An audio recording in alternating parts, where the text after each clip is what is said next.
وَلَقَدْ يَسَّرْنَا الْقُرْآنَ لِلذِّكْرِ، اور بے شک ہم نے قرآن کو نصیحت کے لیے آسان کر دیا ہے۔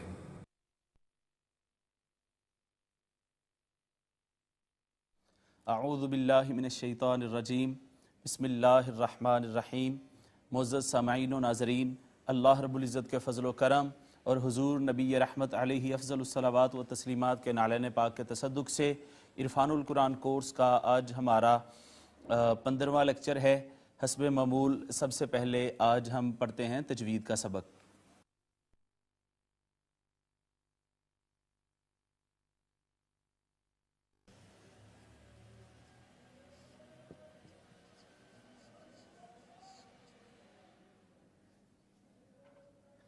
تو سب سے پہلے ہم یہ دیکھتے ہیں کہ قلقلہ کہتے کسے ہیں۔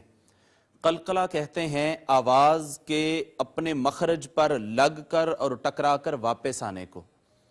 پھر میں دہراتا ہوں اپنی بات کو، قلقلہ کہتے ہیں آواز کا اپنے مخرج آپ کے علم میں ہی ہے کہ جہاں سے کوئی حرف ادا ہوتا ہے اس کو مخرج کہتے ہیں۔ تو آواز جب اپنے مخرج پر لگتی ہے اور ٹکراتی ہے، وہاں اس کو جماؤ اس پہ نہیں ہم نے کرنا، اس کو جمنے نہیں دینا ہم نے، وہاں وہ چپک نہیں جائے گی، آواز لگنے کے بعد واپس آئے گی۔ جیسے گیند ہوتی ہے، اور گیند کی مثال ہم دیا کرتے ہیں، جیسے گیند ہے تو گیند کو دیوار پہ ماریں تو وہاں پہ چپک نہیں جاتی بلکہ لگنے کے بعد واپس آتی ہے۔ تو قلقلہ، اس عمل کو قلقلہ کہتے ہیں کہ آواز کا اپنے مخرج پر لگ کر اور ٹکرا کر واپس آ جانا، یہ قلقلہ کا معنی ہے۔ میں پھر دہراتا ہوں، قلقلہ کہتے ہیں آواز کے لگ کر اور ٹکرا کر واپس آ جانے کو۔ تو حروف قلقلہ جن میں یہ صفت پائی جاتی ہے وہ 5 ہیں، اور وہ یہ ہیں: قاف، طا، با، جیم اور دال۔ ان کا مجموعہ ہے۔ ویسے تو عام طور پہ حروف یاد کرنے آسان نہیں ہوتے، لیکن اگر ہم ان حروف کا مجموعہ بنا لیں تو یہ حروف ہمارے لیے یاد کرنے انتہائی آسان ہو جاتے ہیں۔ تو یہ 5 حروف ہیں، 2 لفظوں میں ان کا مجموعہ بن جاتا ہے: قطب جدن، قطب جدن۔ یہ 2 الفاظ ایسے ہیں کہ ان کے اندر 5 کے 5 حروف آ گئے: قاف، طا، با، جیم اور دال۔ تو قطب جدین وہ حروف ہیں جن پر آواز لگنے کے بعد واپس آ جاتی ہے، قلقلہ ہوتا ہے جن پر۔ اور قلقلہ کب ہوتا ہے؟ آئیے اس کا قاعدہ اور حکم پڑھتے ہیں۔ تو حروف قلقلہ کا حکم، معزز سامعین و ناظرین، آپ کے علم میں ہے کہ سب سے اہم بات جو ہے وہ حکم ہوتا ہے، قاعدہ جس کو کہتے ہیں کہ یہ حروف قلقلہ تو ہو گئے، آیا ہم ہمیشہ ان پہ قلقلہ کریں گے یا قلقلہ کیسے کریں گے اور کب ان پہ قلقلہ ہوگا؟ یہ ساری چیزیں جو ہیں ہمیں حکم میں معلوم ہوتی ہیں۔ تو حروف قلقلہ کا حکم یہ ہے کہ جب یہ حروف ساکن آئیں گے تو ان پر قلقلہ ہوگا۔ جب یہ حروف ساکن آئیں گے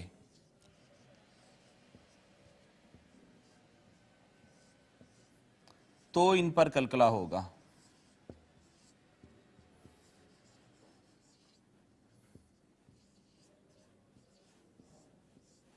جی، قاف، طا، با، جیم، دال میں سے جب کوئی حروف ساکن ہوگا تب اس پر آواز لگنے کے بعد واپس آ جائے گی۔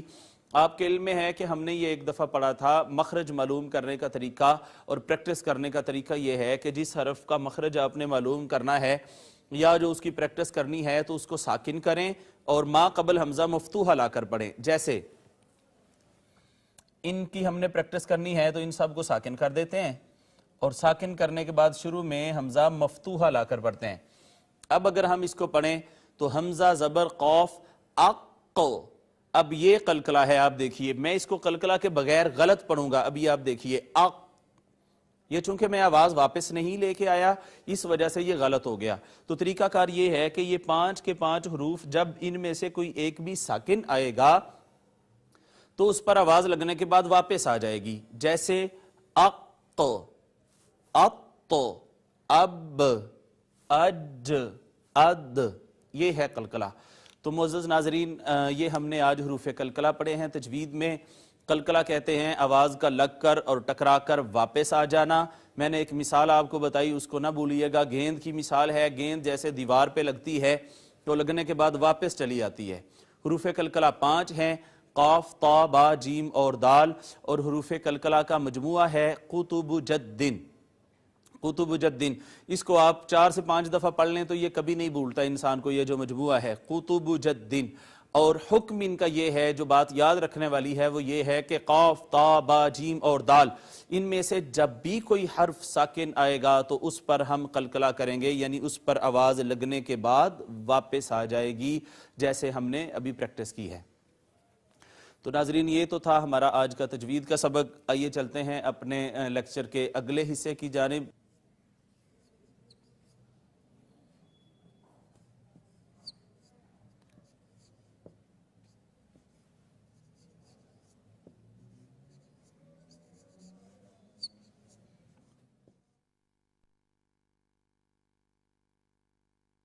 جی ناظرین، آج کا سبق ہم نے لکھ لیا ہے، اور اس سے قبل کہ ہم اس کا ترجمہ کریں، آئیے پہلے اس کا تلفظ صحیح کرتے ہیں.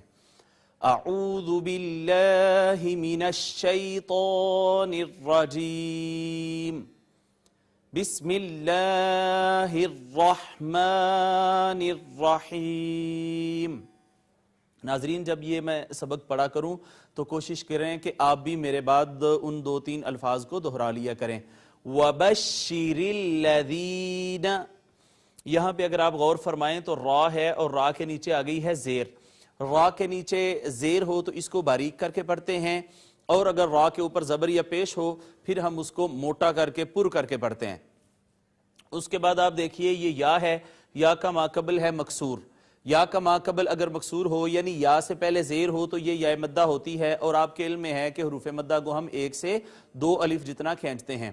اور 1 الف کو کھینچنے کی مقدار ہم نے پڑھی تھی کہ جیسے ایک بند انگلی کو درمیانی رفتار سے کھولا جاتا ہے یا کھلی ہوئی انگلی کو درمیانی رفتار سے بند کیا جاتا ہے. آمنو، اس کو اگر آپ دیکھیں یہ کھڑی زبر ہے. ہم نے پڑھ رکھا ہے کہ کھڑی زبر کو کہتے ہیں الف المدیہ الصغیرہ. حروف مدہ ہو یا نظائر حروف مدہ ہو، دونوں پہ ہم قصر کرتے ہیں، یعنی 1 سے 2 الف جتنا کھینچتے ہیں ان کو. اس کے بعد واو ہے. واو کا ماقبل آپ نے دیکھا مدموم ہے، لہٰذا یہ بھی واو مدہ ہو گئی. وَعَمِلُوا الصَّالِحَاتِ، یہاں بھی ناظرین آپ دیکھیے یہ صاد ہے، اور صاد ان حروف میں سے ہے جو ہمیشہ موٹے اور پر پڑے جاتے ہیں. اس کو موٹا کر کے پڑھنا ہے. ایک دوسری بات یہ ہے کہ آپ دیکھیے الف آیا ہے، الف، اور الف کا ماقبل ہے مفتوح. الف کا ماقبل مفتوح ہو تو وہ الف مدہ ہوتا ہے. بلکہ میں آپ کو یہ بھی بتانا چاہوں گا کہ الف ہوتا ہی ہمیشہ مدہ ہے. جہاں کہیں بھی الف آئے الف لین نہیں ہو سکتا، الف مدہ ہی ہوگا. لہٰذا جہاں بھی الف آئے آپ کو از خود پتہ چل جانا چاہیے کہ یہ الف مدہ ہے.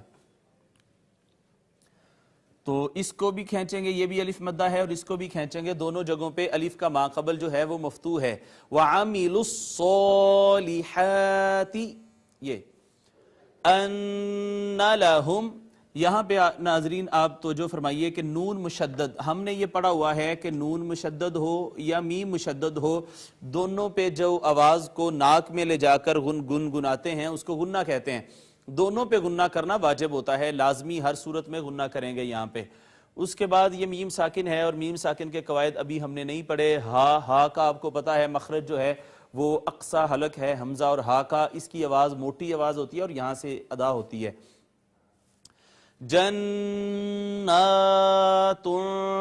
تجری، یہاں بھی آپ دیکھیے کھڑی زبر آ گئی، اس کو الف المدیہ صغیرہ کہتے ہیں. اس کے بعد نون تنوین آ گیا ہے. ہم نے یہ پڑھ رکھا ہے کہ نون تنوین جہاں کہیں بھی آئے گا، نون ساکن یا نون تنوین، تو اس پہ اخفا ہوتا ہے، بشرطے کہ اس کے بعد حروف اظہار یعنی حمزہ ہا، عین ہا اور غین خا نہ ہوں، تو ان پر اخفا ہوگا. لہٰذا اخفا کہتے ہیں آواز کے چھپا لینے کو تھوڑی دیر کے لیے. ناظرین جتنی دیر ہم حروف مدہ کو کھینچتے ہیں یعنی 1 الف جتنا، اتنی دیر تک ہی اخفا کی اور غنہ کی آواز کو چھپانا ہوتا ہے. جنات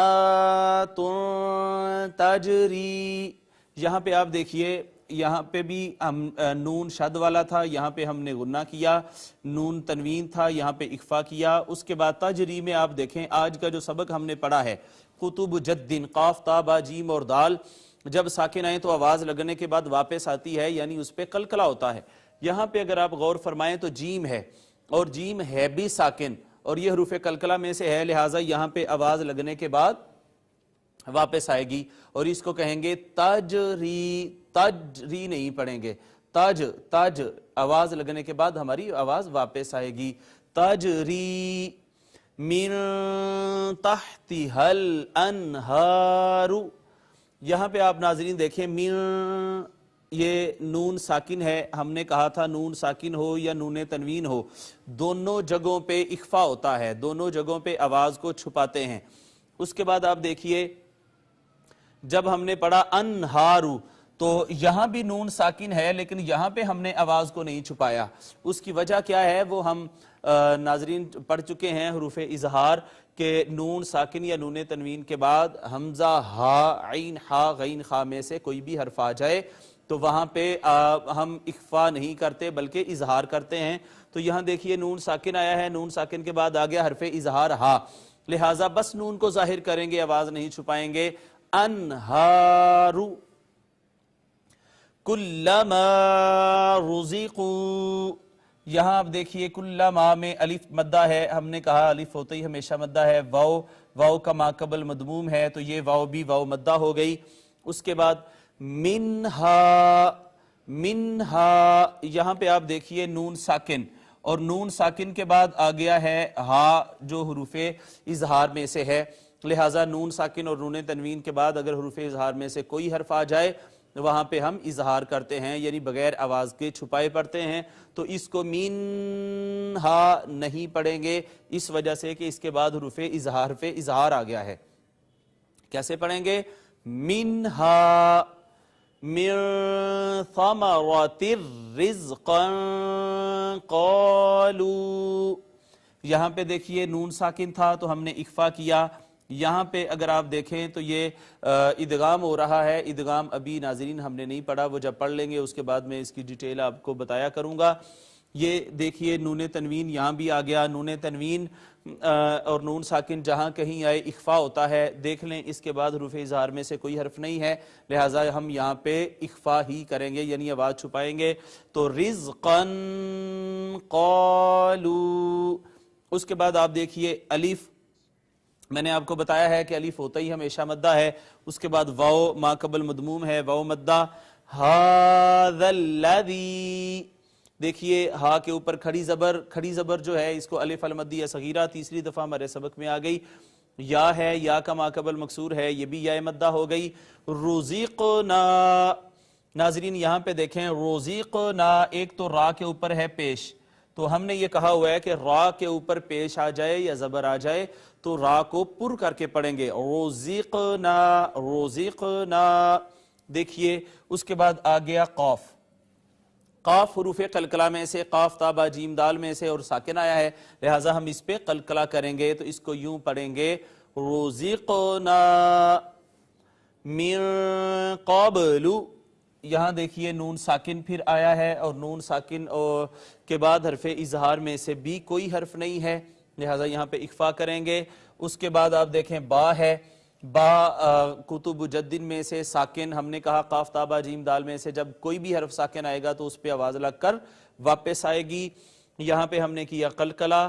وَأُوتُوا بِهِ، یہاں پہ ناظرین آپ دیکھیے واو کا ما قبل مدموم تھا، پھر یعنی پیش تھی واو سے پہلے، واو مدہ، اس کے بعد کھڑی زیر، کھڑی زبر تو ہمارے سبق میں مختلف جگہوں پہ آئی، یہاں بھی آئی ہے، یہاں بھی آئی ہے اور یہاں بھی آئی ہے۔ یہ اوپر کو جب کھڑی زبر اوپر کو کھینچی جاتی ہے اس کو الف المدیہ صغیرہ کہتے ہیں، کھڑی زیر نیچے کی طرف کھینچی جاتی ہے اس کو لمبا کر کے پڑھتے ہیں، اس کو یا المدیہ الصغیرہ کہتے ہیں۔ تو یہ ہے یا المدیہ الصغیرہ۔ متشابہا ولہم، جی ناظرین یہاں پہ آپ دیکھیں نون تنوین کے بعد واو حروف یرملون میں سے ہے، یہ ابھی ہم نے نہیں پڑھا، یہاں پہ ادغام ہے۔ اس کے بعد یہ اظہار شفوی ہے، یہ بھی ہم نے ابھی نہیں پڑھے، میم ساکن کے قواعد آگے پڑھیں گے انشاءاللہ۔ فیہا ازواج مطہرہ.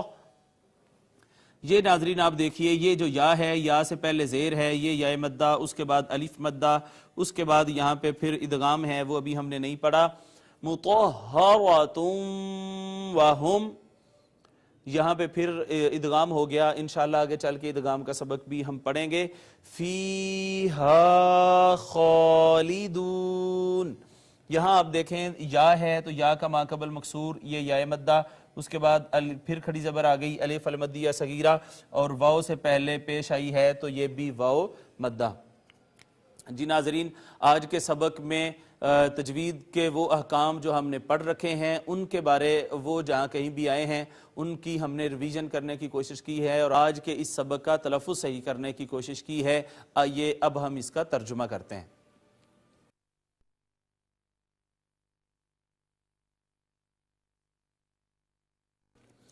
جی، واو کا معنی آپ سب کے علم میں ہوگا، معنی ہے اور.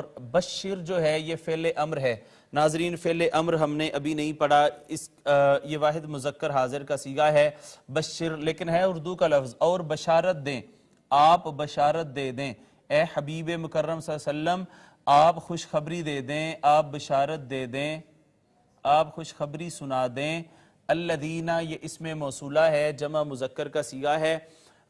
ان سب کو جو، ان سب کو جو آمنو یہ ناظرین ہم نے فعل ماضی انشاءاللہ آج شروع کرنا ہے. آمنو فعل ماضی کا صیغہ ہے، یہ جمع مذکر غائب کا. آمنا آمنا آمنو یہ جمع کا صیغہ ہے. وہ سب جو ایمان لائے، وہ جو ایمان والے ہیں، ایمان والے ہیں، ایمان والے ہیں.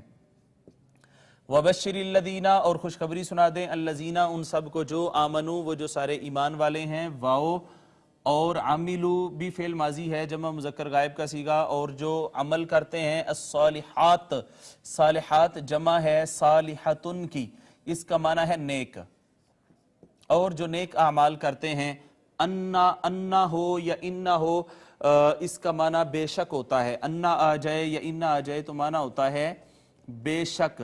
اس کے بعد ناظرین دیکھیں ہم نے یہ پڑھ رکھا ہے کہ لام زبر لا آ جائے، لام زبر لی آ جائے تو معنی ہوتا ہے لیے، کے لیے اور واسطے. تو انا بے شک، لا لیے کے لیے یہ واسطے.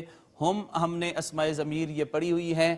ہم اسم ضمیر ہے جمع مذکر غائب کی. ہوا ہما ہم جمع مذکر غائب کی ضمیر ہے، اس کا معنی ہوتا ہے وہ سارے.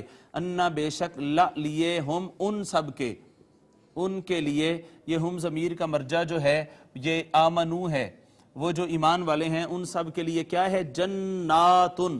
جناتن جمع ہے جنتن کی، جنت کہتے ہیں باغ کو. تو ان لہم بے شک ان کے واسطے ہیں جناتن باغات، ان کے واسطے باغات ہیں. تجری یہ فعل مضارع ہے، واحد مؤنث غائب کا صیغہ ہے. جرا یجری یہ بھی اردو میں دیکھ لیں ہم یہ لفظ بولتے ہیں جرا یجری جاری ہونا، تو تجری کا معنی ہے جاری ہیں، جاری ہیں. من کا معنی ہوتا ہے سے. تحتن، تحتن ناظرین تحت کا معنی ہے نیچے. فوق اوپر کو کہتے ہیں اور تحتن نیچے کو کہتے ہیں. تو جاری ہیں نیچے سے، کس کے نیچے؟ ہا. ہا اسم ضمیر ہے، واحد مؤنث غائب کا صیغہ ہے، ان کے نیچے سے. ہا ضمیر کا جو مرجع ہے وہ جناتن ہے، یعنی ان جنتوں ان باغات کے نیچے سے جاری ہیں. کیا جاری ہیں؟ الانہار. انہار جمع ہے نہر کی، تو ڈیفینیٹلی انہار اور نہر اردو کے لفظ ہیں، ان کے نیچے سے نہریں بہ رہی ہیں، نہریں جاری ہیں.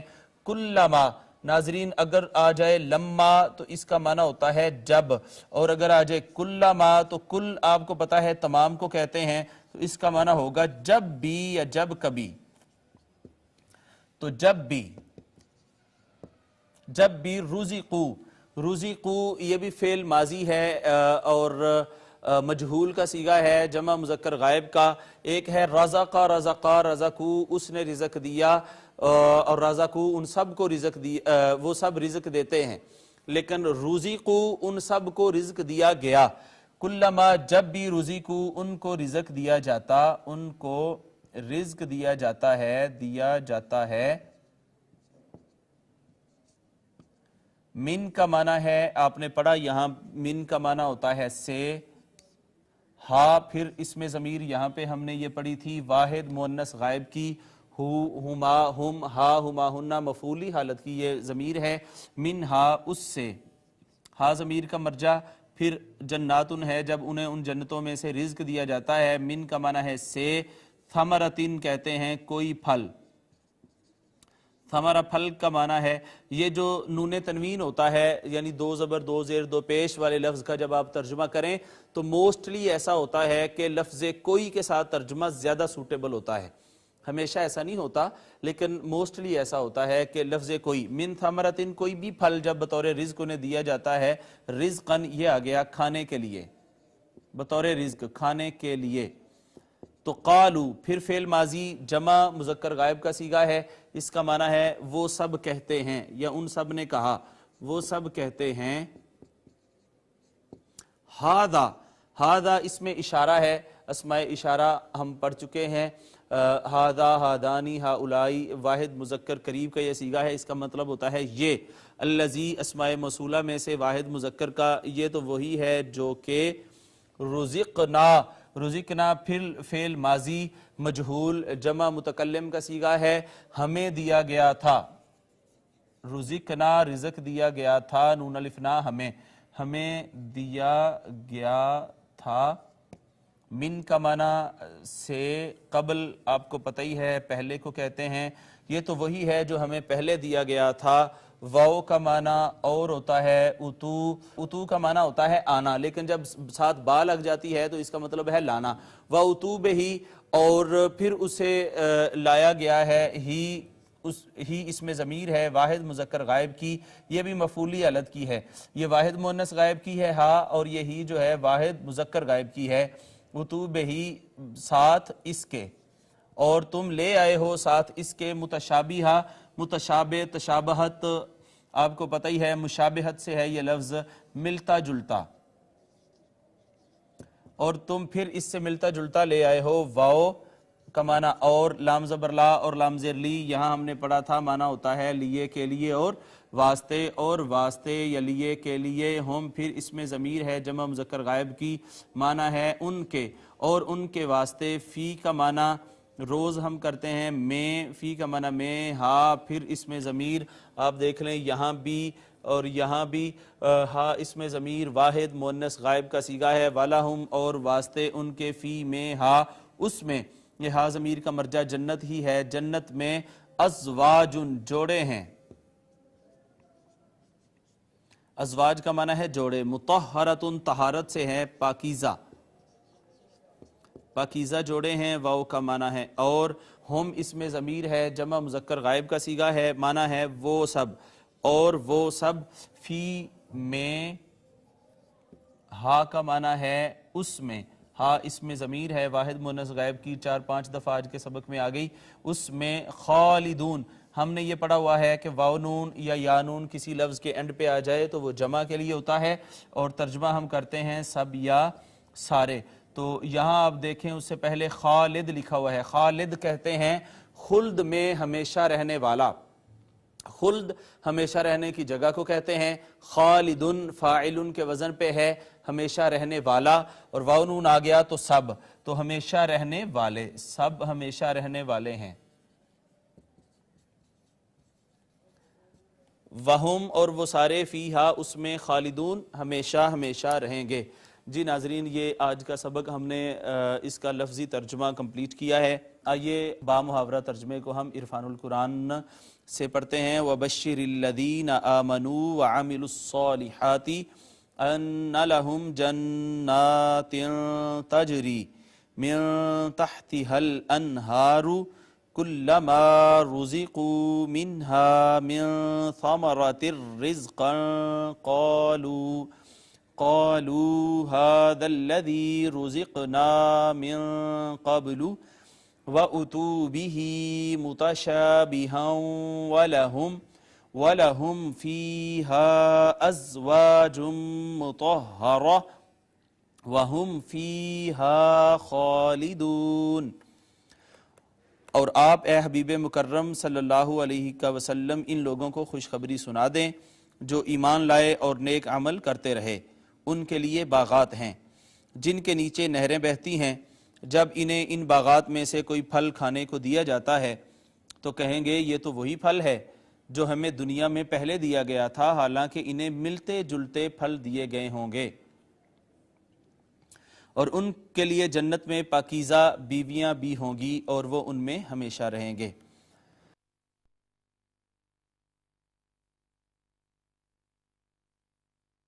آپ کے علم میں ہے کہ گزشتہ اسباق میں جو ہم نے آیات پڑھی ہیں اس میں اللہ رب العزت نے کفار کا ذکر کیا اور کہا کہ ان کے لیے ایسی آگ تیار کی گئی ہے وقودها الناس والحجارہ، جس کا ایندھن لوگ ہوں گے اور پتھر ہوں گے، وعدت للکافرین، وہ کافروں کے لیے تیار کی گئی۔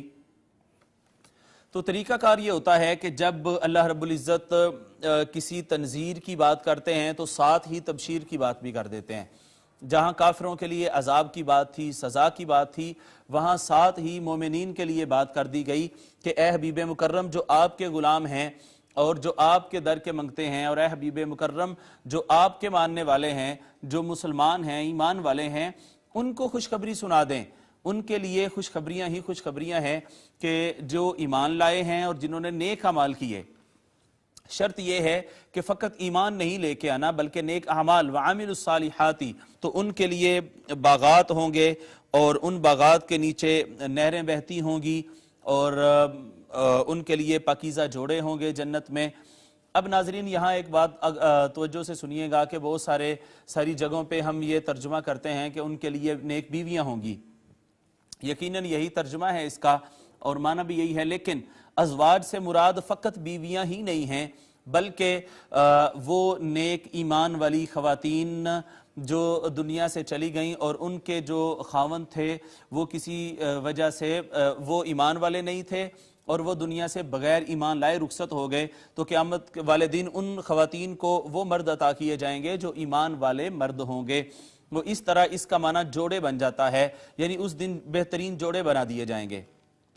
اگلی بات وہ یہ ہے کہ دنیا میں خواتین یہ نہیں دیکھیں گی کہ بھئی جنت میں تو جو خواتین ہوں گی، جو حوریں ہوں گی، وہ اتنی خوبصورت ہوں گی۔ آقا علیہ الصلوۃ والسلام روایت ہے حضور سے، سیدنا سعید بن عامر بن حدیم روایت کرتے ہیں، تبیان القرآن میں ہے کہ آقا علیہ الصلوۃ والسلام نے ارشاد فرمایا کہ اگر اہل جنت کی ازواج میں سے کوئی عورت جھانکے تو تمام روئے زمین مشک کی خوشبو سے بھر جائے اور سورج اور چاند کی روشنی ماند پڑ جائے۔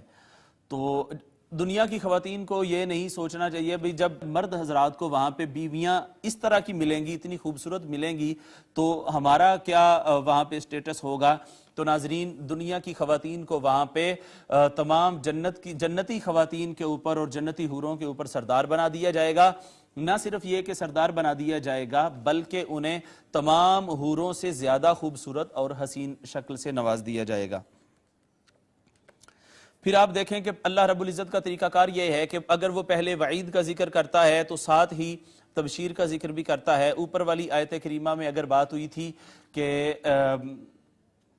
ان لوگوں کو عذاب دیا جائے گا اور انہیں آگ میں پھینکا جائے گا، تو یہاں بات ہو گئی کہ ان لوگوں جو ایمان والے ہیں ان لوگوں کو اللہ پاک اپنی ابدی نعمتوں سے نوازے گا۔ اب یہاں پہ تفسیر منہاج القرآن میں بہت خوبصورت روحانی مفہوم اس آیت کریمہ کا بیان کیا گیا ہے، وہ یہ ہے کہ ایمان کے باغات ہوں، ان کے نیچے اعمال صالحہ کی نہریں بہتی ہوں، تب انعامات الہیہ کے ثمرات نصیب ہوتے ہیں۔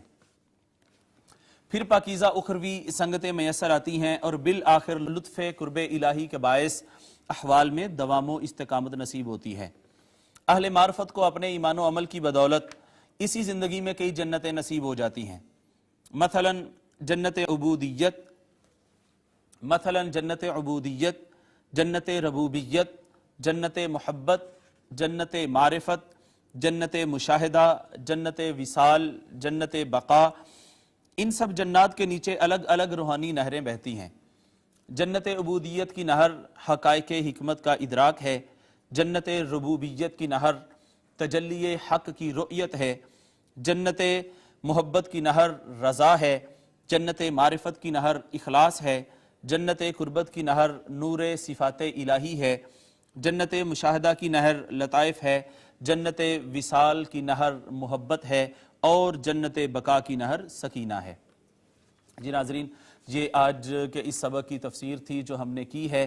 اب آئیے اپنے لیکچر کے اگلے حصے کی جانب چلتے ہیں جس کا نام ہے حصۃ القواعد۔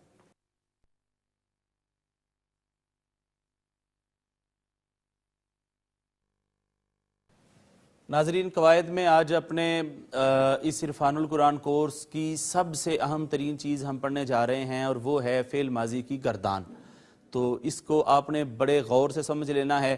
عام طور پہ یہ گردان انتہائی مشکل تصور کی جاتی ہے، یاد کرنی اور سمجھنی اور پھر اس کی امپلیمنٹیشن وغیرہ، لیکن ہمیں امید ہے کہ اگر آپ نے ہمارے اس طریقے کے ذریعے گردان کو سیکھ لیا اور سمجھ لیا تو بحمداللہ آپ دیکھیں گے کہ نہ تو صرف یہ آپ کے لیے بہت زیادہ آسان ہو جائے گی، اس کے ساتھ ساتھ یہ آپ کو ہمیشہ یاد بھی رہے گی اور ان کے صیغوں کی پہچان بھی رہا کرے گی۔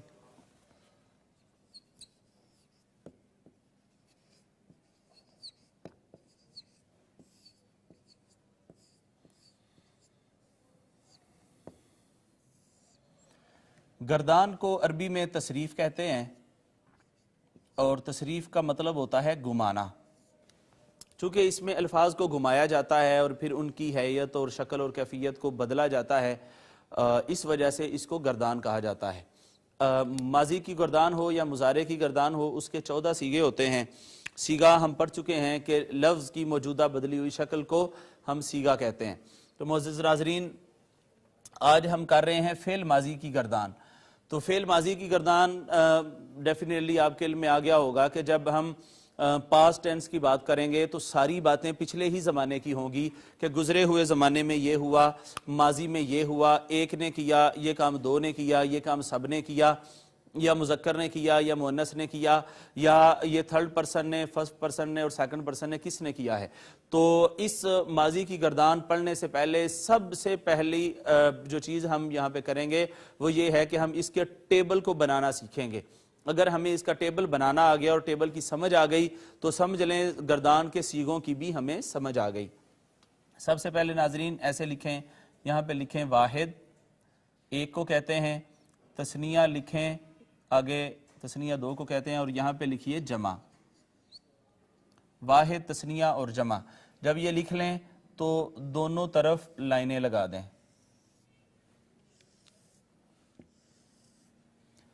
یہ لائنیں جب ہم نے کھینچ لیں، ایک لائن یہاں سے شروع ہوگی جو اس کے بالکل اتنا ہی اس کو ہم باہر یہاں پہ نکال دیں گے، ایک درمیان میں یہاں سے نکالیں لائن،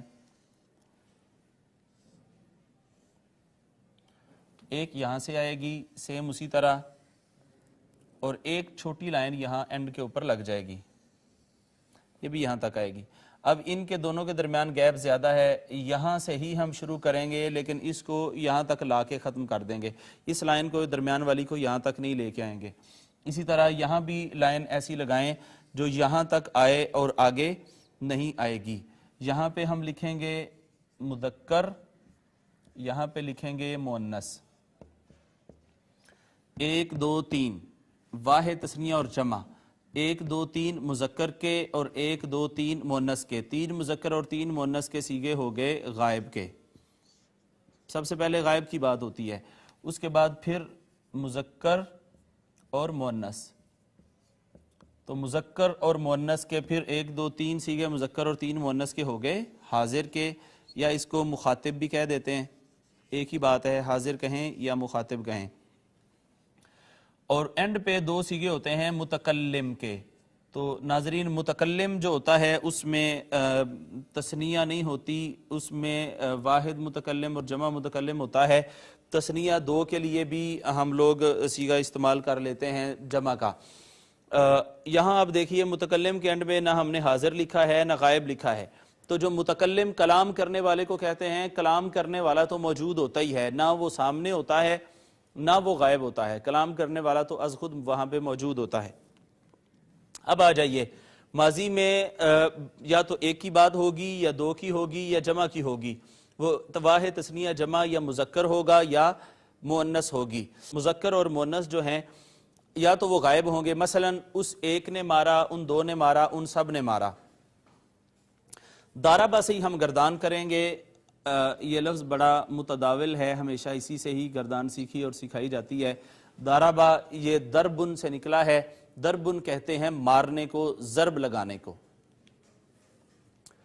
تو دارابا کا معنی ہے ضرب لگانا، اسی سے یہ پہلا سیغہ ہے۔ جی اس سے قبل کہ ہم اپنی گردان شروع کریں ناظرین، آئیں پہلے میں آپ کو سیغے کی پہچان بتا دوں۔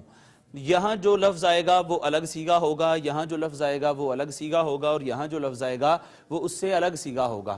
سیغے کی پہچان کیا ہے؟ اس خانے کا سیغہ اگر آپ نے دیکھنا ہے تو سب سے پہلے اوپر جائیں، اوپر کیا لکھا ہوا ہے؟ اوپر لکھا ہے واحد، اس کے بعد دائیں مڑیں، یہاں لکھا ہوا ہے مذکر، اور پھر آپ بائیں مڑ جائیں۔ یہاں پہ جس بھی خانے کا سیغہ آپ نے بتانا ہو سب سے پہلے اوپر جائیں، پھر دائیں مڑیں اور پھر بائیں مڑیں۔ تو یہاں پہ اگر دیکھیں آپ، پہلے خانے کا سیغہ ہم نے بتانا ہے تو ہم پہلے اوپر گئے واحد، پھر دائیں مڑے مذکر، پھر بائیں مڑے غائب۔ تو یہ سیغہ ہے واحد مذکر غائب کا۔ ناظرین سیغے کی پہچان ہی ہمیں ترجمے کا پتہ دیتی ہے، اگر ہمیں سیغے کا پتہ ہوگا تو ترجمہ از خود ہمیں آ جائے گا۔ تو یہ دیکھیے یہ سیغہ ہے واحد مذکر اور غائب کا، اور یہ ہے دارابا، دارابا۔ تو دارابا کون سا سیغہ تھا؟ واحد مذکر غائب کا۔ جب ہمیں یہ سیغے کا پتہ چل گیا تو اب دیکھیے ترجمہ کیسے ہمیں از خود یہ آ جاتا ہے۔ غائب تم کو نہیں کہتے، میں کو نہیں کہتے، اس کو کہتے ہیں یا وہ کو کہتے ہیں۔ وہ یا اس واحد ایک مذکر مرد نے دربن درب لگائی، اس ایک مرد نے مارا۔ یہ آپ دیکھ لیں اس کا ترجمہ ہو گیا دارابا کا۔ کس کی مدد سے ہم نے ترجمہ کیا؟ سیغے کی پہچان کی مدد سے۔ اس کے بعد یہ ہے، آئیے دیکھتے ہیں کہ یہ سیغہ کون سا ہے۔ وہی طریقہ کار ہوگا، پہلے اوپر جائیں، لکھا ہے تثنیہ، پھر دائیں مڑیں مذکر، پھر بائیں مڑیں غائب۔ تو یہ سیغہ ہے تثنیہ مذکر غائب کا۔ اس کا معنی ہوگا ان دو مردوں نے ضرب لگائی۔ اب آپ دیکھ لیں کہ سیغے کی پہچان کتنی آسان ہے اس ٹیبل کی مدد سے، اور اس کا ترجمہ سیغے کی مدد سے ہم کتنی جلدی سے کر سکتے ہیں۔ تو یہ تھا ایک مرد نے ضرب لگائی، اب ہم نے کہنا ہے کہ دو نے مارا، تو اس کے لیے یہی واحد ہی اٹھا کے یہاں لائیں گے دارابا، صرف ایک الف کا اضافہ کرنے سے تثنیہ بن جائے گا۔ صرف ایک الف لگا دیں گے تو دو کی بات ہو جائے گی، تثنیہ کی بات ہو جائے گی۔ دارابا اس ایک نے مارا، دارابا ان دو نے مارا۔ اس کے بعد آگے آ جائیے، یہ خانہ دیکھتے ہیں کہ یہ سیغہ کون سا ہے۔ اب آپ کو بھی سمجھ آنا شروع ہو جائے گی۔ اوپر جانا ہے، پھر دائیں مڑنا ہے، اور پھر یہاں پہ بائیں مڑنا ہے۔ تو یہ سیغہ ہے جمع مذکر غائب کا، ان سب مردوں نے ضرب لگائی۔ وہی دارابا ہی لے کے آئیں گے، دارابا، اور واو الف کا اضافہ کریں گے، صرف یہاں تثنیہ میں الف کا اضافہ کیا تھا اور جمع میں واو الف کا اضافہ کریں گے۔ واو چونکہ پیش کو چاہتی ہے اس وجہ سے یہاں پیش آ جائے گی، دارابو ہو جائے گا۔ تو دارابا، دارابا، دارابو۔ دارابا کا معنی ہے اس ایک نے مارا، دارابا ان دو نے مارا، اور دارابو ان سب مردوں نے ضرب لگائی، ان سب مردوں نے مارا۔ اس سے آگے چلے ناظرین، آپ دیکھیں کوئی مشکل کام ابھی تک ہم نے نہیں کیا۔ ہم نے تثنیہ بناتے ہوئے ایک الف کا اضافہ کیا ہے اور جمع میں واو الف کا صرف اضافہ کیا ہے۔ آگے مؤنث پہ چلیں تو مؤنث میں یہی دارابا لکھیں گے۔ ہاں اس سے پہلے سیغے کا آپ کو پتا ہونا چاہیے، وہی طریقہ ہے، اوپر جائیں، پہلے واحد، دائیں مڑیں، پھر بائیں مڑیں۔ تو واحد مؤنث غائب، اس ایک عورت نے ضرب لگائی، یہ وہی دارابا لکھیں گے۔ دارابا لکھنے کے بعد تا ساکن لگا دیں گے، دورابت، دورابت اس ایک عورت نے ضرب لگائی، اس ایک عورت نے مارا، دارابت، تا ساکن صرف لگا دیں گے۔ جو واحد مذکر غائب کا سیغہ ہوگا اسی کو لے کے واحد مؤنث غائب کے سیغے میں تا ساکن لگا دیں گے، تو یہ مؤنث کی بات ہو جائے گی۔ اب ڈیفینیٹلی آپ کو سیغے کی پہچان کا پتہ چل گیا، پہلے اوپر جانا ہے، پھر دائیں مڑنا ہے، پھر بائیں مڑنا ہے۔ تو اوپر دیکھیں تثنیہ مؤنث غائب، ان دو عورتوں نے ضرب لگائی۔ یہاں ہم نے اوپر واحد سے تثنیہ بناتے ہوئے الف کا اضافہ کیا تھا، اس کی واحد سے بھی جب تثنیہ بنے گی تو اس کے ساتھ الف کا اضافہ کر دیں گے۔ یہ آپ دیکھیے دارا بت لکھ کے وہی جو یہاں لکھا ہوا تھا ساتھ الف کا اضافہ کر دیا۔ اب یہ بھی ساکن، یہ بھی ساکن، تا کے اوپر بس زبر دے دیں گے تو یہ ہو جائے گا دارا باتا، داربت سے داربا تا ان دو عورتوں نے ضرب لگائی. یہ سیگا دیکھیے ناظرین، یہ چھٹا خانہ آ گیا ہے. یہ طریقہ وہی ہوگا، اوپر جائیں جمع مؤنث غائب ان سب عورتوں نے ضرب لگائی، یہ وہی داربا ہی لگے گا. داربا ساتھ نون زبر نہ لگا دیں. پہلے لفظ کے ساتھ یہاں چھٹا سیگا جب آپ نے بنانا ہو تو پہلے کلمے کے ساتھ نون زبر نہ لگا کے اس کے پچھلا جو بھی حرف ہو اس کو ساکن کر دیں. مثلا نون زبر نہ سے پیچھے با ہے تو با کو ساکن کر دیں. یوں جو بھی کلمہ ہوگا نون زبر نہ لگا کے ما قبل کو ساکن کر دیں، چھٹا سیگا بن جائے گا جمع مؤنث غائب کا. دربنا دربنا ان سب عورتوں نے ضرب لگائی. اب دیکھیے داربا داربا داربو داربت داربتا دربنا داربا داربا داربو داربت داربتا دربنا. ناظرین آج کے اس سبق میں ہم فعل ماضی کے صرف یہی 6 سیگے شروع کے غائب کے پڑھیں گے. اگلے سبق میں انشاءاللہ فعل ماضی کے حاضر کے 6 سیگے اور 2 متکلم کے وہ پڑھ کے گردان ہم کمپلیٹ کریں گے. اس کی مزید ہم تھوڑی پریکٹس کر لیتے ہیں. یہ داربا لکھا تھا، اب ہم کر لیتے ہیں کاتبا سے. کاتبا سے صرف ہم کرتے ہیں تو آپ دیکھیں کاتبا پھر یہاں ہو جائے گا، الف کا اضافہ کریں گے تو کاتبا، یہاں واو الف کا اضافہ کریں گے تو کاتبو، یہاں واحد مؤنث کی بات کریں گے تو کاتبا کے ساتھ تا ساکن کاتبت کاتبتا، اور کاتبا کے ساتھ نون زبر نہ لگا کے پیچھے جو با ہے اس کو ساکن کر دیں گے تو کتبنا کتبا کتبا کتبو کتبت کتبتا کتبنا داربا داربا داربو داربت داربتا داربنا. ناظرین یہ ایک میوزک جو ہے اگر آپ اس کے ذریعے اس گردان کو یاد کریں گے تو یہ نہ صرف یہ کہ آپ کو یاد رہے گی بلکہ کسی بھی سیگے سے گردان زیادہ فلوئنٹ آپ کر سکتے ہیں.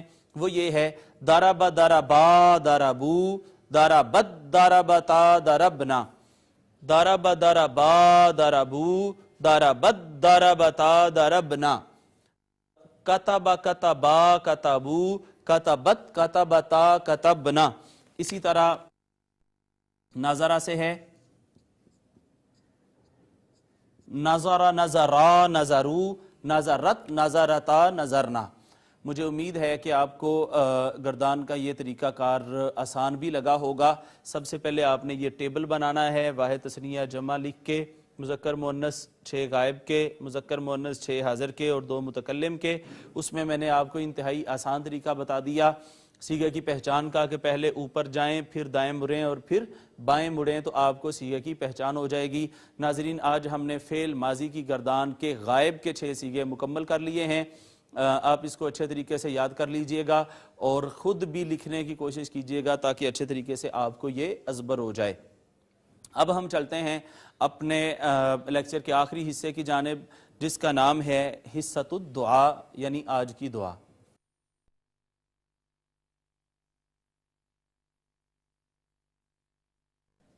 چھینک کی دعا ہم اس کو نام دے دیتے ہیں.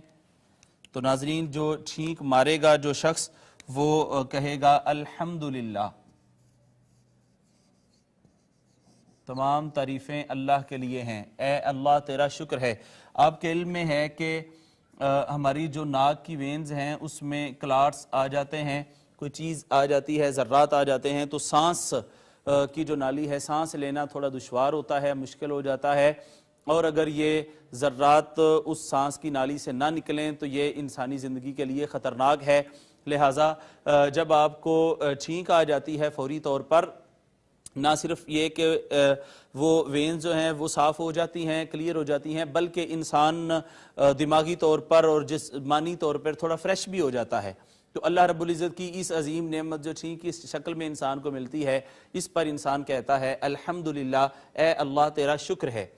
جب کوئی شخص کہے گا الحمدللہ تو سننے والا جو کوئی بھی ہوگا جس نے اس شخص سے سنا کہ اس نے الحمدللہ چھینک کے بدلے میں کہا ہے اس کے لیے ضروری ہے کہ وہ اس کا جواب دے اور وہ کہے گا یرحمک اللہ یرحمک اللہ یرحمک اللہ، اللہ تجھ پر رحم فرمائے، اللہ تجھ پر رحم فرمائے. تجھ پہ اللہ پاک رحم فرمائے اور تو تکلیف سے بچا رہے۔ اب دیکھیے اسلام کے دامن میں کتنی عافیت ہے، کتنی سلامتی ہے اور کتنا دوسرے کا احساس کرنا ہے۔ پہلے شخص کو چھینک آئی، دوسرے کو پتا چلا کہ اس کو مصیبت تھی، اللہ پاک نے اس کی مصیبت ختم کی، جس کے بدلے میں اس نے اللہ رب العزت کا شکر ادا کیا، لہذا سننے والے نے اسے مزید دعا دی کہ اللہ پاک آپ پر ہمیشہ رحم فرمائے۔ اب اس کا جواب پھر سننے والا دے گا، چونکہ اس نے ایک نیکی کی ہے اس پر کہ اس کو اپنی طرف سے دعا دی ہے۔ اب چھینک مارنے والا اس کے جواب میں کہے گا،